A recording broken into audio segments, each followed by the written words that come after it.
Hello दोस्तों, आपका स्वागत है डीके अमेजिंग नॉलेज पर। आज का टॉपिक है सांची स्तूप के बारे में रोचक तथ्य और कुछ अनोखी जानकारियाँ। अगर यह जानकारी आपको पसंद आए तो हमारे चैनल को सब्सक्राइब करें और वीडियो को लाइक करें।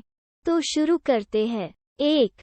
माना जाता है कि सांची स्तूप के द्वार पर बनाई गई कलाकृतियाँ और द्वारों के आकार को सातवाहन राजा सातकर्णी ने ही निर्धारित किया था। इसकी ऊंचाई लगभग 16.4 मीटर है और इसका व्यास 36.5 मीटर है। 2. भारतीय विरासतों में से एक है। सांची में मौजूद स्तूप भारत में सबसे पुरानी पत्थर की संरचना है। इस स्तूप के निकट सबसे प्रसिद्ध अशोक स्तंभ है। 3. सांची स्तूप जिस तरह भारतीय इतिहास विश्व के सबसे प्राचीन इतिहासों में से एक है, उसी तरह यहाँ मौजूद इतिहास की विरासतें भी काफी प्राचीन हैं।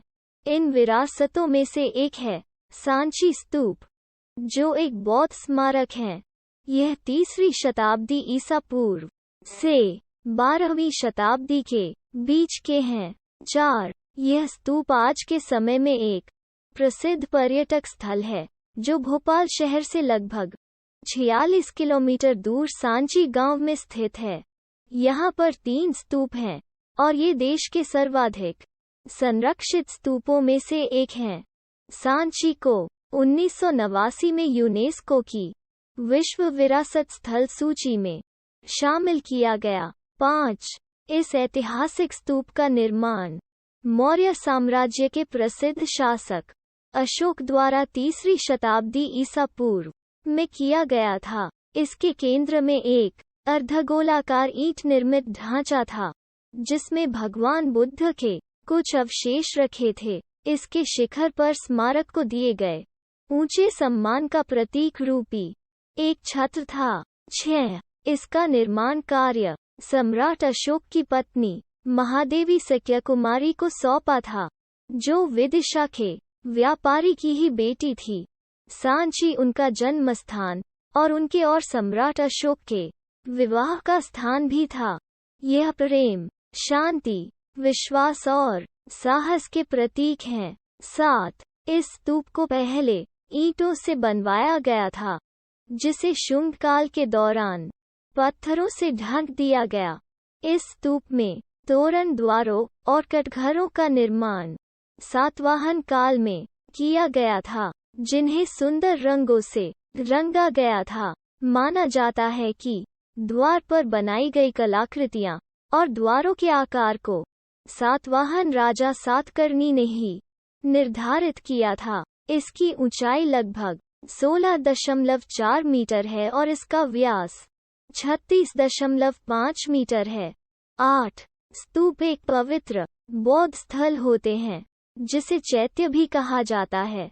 इसका उपयोग पवित्र बौद्ध अवशेषों को रखने के लिए किया जाता है और वहां पर भगवान गौतम बुद्ध की आराधना की जाती है। सांची के स्तूपों का निर्माण कई कालखंडों में हुआ, जिसे ईसा पूर्व 3वीं सदी से 12वीं सदी के मध्य में माना गया है। ईसा पूर्व 483 में जब गौतम बुद्ध ने देह त्याग किया तो उनके शरीर के अवशेषों पर अधिकार के लिए उनके अनुयायी और राजा आपस में लड़ने झगड़ने लगे। 9. अंत में एक बौद्ध संत ने समझा बुझाकर उनके शरीर के अवशेषों के हिस्सों को उनमें वितरित कर समाधान किया। इन्हें लेकर आरंभ में 8 स्तूपों का निर्माण हुआ और इस प्रकार गौतम बुद्ध के निर्वाण के बाद बौद्ध धर्म का प्रचार प्रसार इन स्तूपों को प्रतीक